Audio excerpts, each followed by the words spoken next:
Now, just returning to the recipe a minute, we need to get the juice from an orange. Yeah. And I was putting together the dry ingredients. Which you need some spices in there, that's why the spices Exactly. So I will juice an orange. Which you can do in there. Juice the one that's been zested already. Yep. And then you can do some zesting. I'm just going to get rid of this. So... Get rid of our mess as we go along. So, oh, do you know if you do it like that? It looks like you're going to cut your palm open. It does. Don't do that. Don't do that. Cut on a chopping board. No, cut on it. Yes, look, there's a chopping board there. You can use that. We have, that's 250 grams of plain flour. It is. And half a teaspoon of baking powder. I put in while you were talking.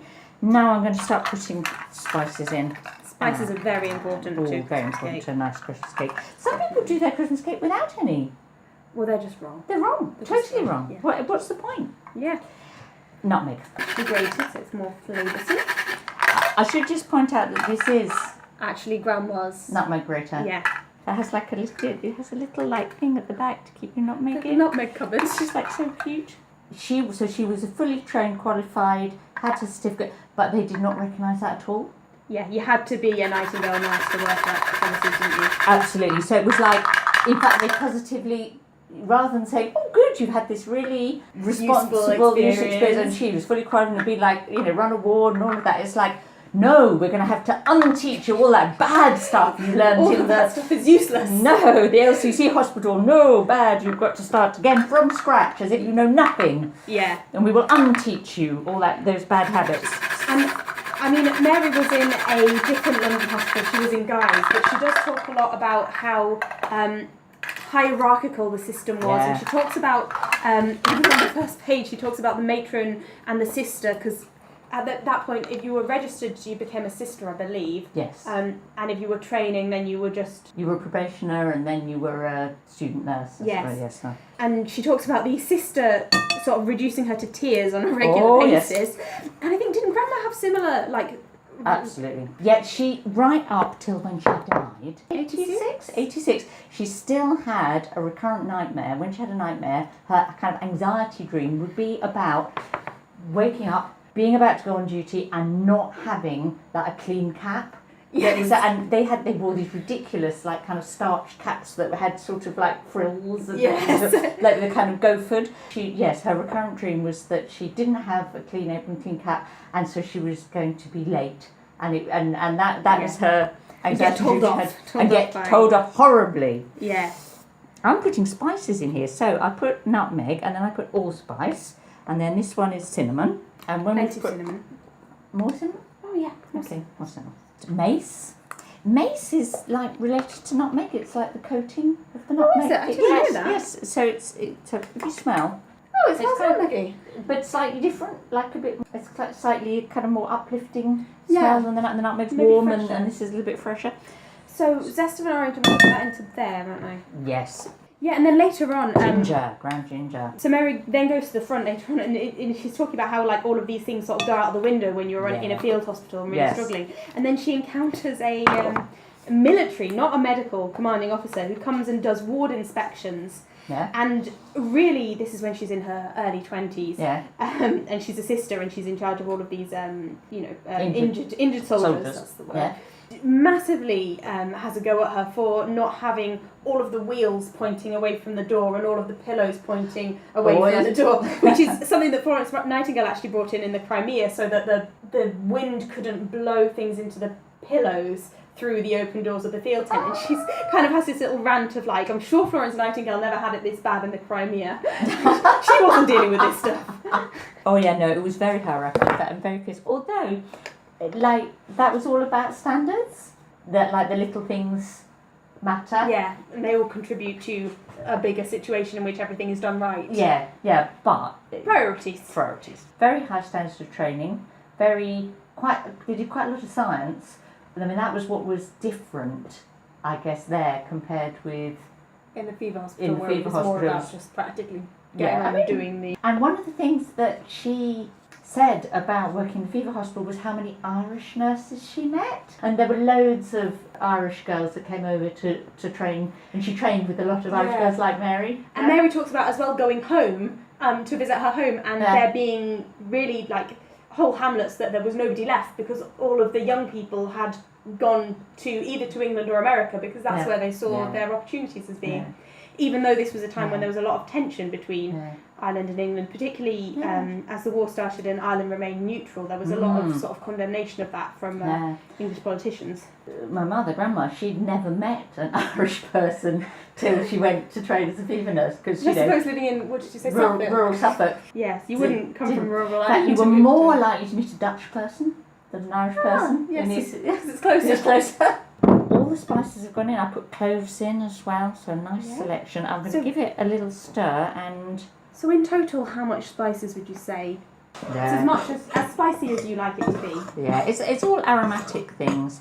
If we were Scandinavian, we'd put cardamom in it, but I don't as a rule. I stick to the sort of traditional pudding spices, so cloves and mace and nutmeg and cinnamon and ginger and all of that. I'm making a real pig's ear of zesting this wine. You have a sniff and tell me if that's spicy enough. It could risk being a bit spicier. Just a little bit more. Okay, tiny bit more of everything. Your zest of a lemon. The zest of a lemon. I don't put too much ground cloves in because that is very strong. Yeah. They're strong. A tiny bit of cloves. Whereas you can afford to put more ginger and cinnamon. So training at St Thomas's in those days, it's very different from... So by then the war had started. Yeah. And they were being bombed because obviously Thomas is right in the centre of London. She had one day when she'd had like a little break. They got very few holidays, but she'd had and gone to visit her parents. Came back and like where a whole chunk of the hospital had been was just like a hole. Yeah. And they had to walk. They had to walk across planks across the hole to get to the wards. And that went on for a bit, and then they decided that they should evacuate most of the hospital. Which was what happened to Mary. That's why she ended up in Kent, Tunbridge Wells, because she was one of the nurses that was evacuated out to Kent and Sussex Hospital. And they kept like a skeleton staff in London, and patients would then get sort of sent out from the bombing to be cared for, but also the troops that were being brought back, they could be brought straight to the outer, and the hospitals were like in a ring around London. My mother was in places like Guildford, Woking, Shamley Green. Yeah, because I didn't realise that she was evacuated. I thought she stayed in Thomas's, but she actually... So Thomas's was, the majority of Thomas's was outside of Thomas's. Into what they called the sector. Yeah. And they carried on doing their training out there.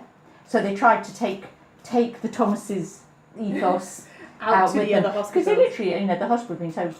Well, the bombing was so severe that she had some interesting stories about the looking after men coming back from the... No, well, and also Londoners who'd been bombed. There was one time when there was a bus that had been hit, and I mean, in retrospect, it's dreadful because all the glass windows of the bus had all shattered, so they just spent hours picking little bits of glass out of people's faces, and all the exposed bits of skin were full of little bits of glass. And then lots of them lost one or both sides, one or both eyes. She told me about the day when the person who did the glass eyes, to the replacement eyes, just for aesthetic purposes, they were brought round in trays, and they try and match to their existing eye, and then they had one person she said that always on every ward you'd get someone who would keep everybody's spirits up, and so there was a chap, and he was insisting that he was bored of his brown eyes, and could he have a blue one and can't you have one with a diamond in it, and then started singing the I think it's the man who broke the bank at Monte Carlo, dancing down the ward because everyone was so sort of down and gave them all a lift. And Mary talks about similar things about patients sort of encouraging each other and singing. Singing was obviously a big thing on the ward. Just trying to imagine a group of patients singing on the ward now is just, I mean, it just wouldn't happen. I don't know whether it ever could happen. But, like people keeping each other's spirits up very deliberately. Yes. And then she also talks about, as the war wears on, that kind of fading quite a lot and people really starting to struggle and getting quite war weary as the sort of bombing continues. As it continued. Unremittingly.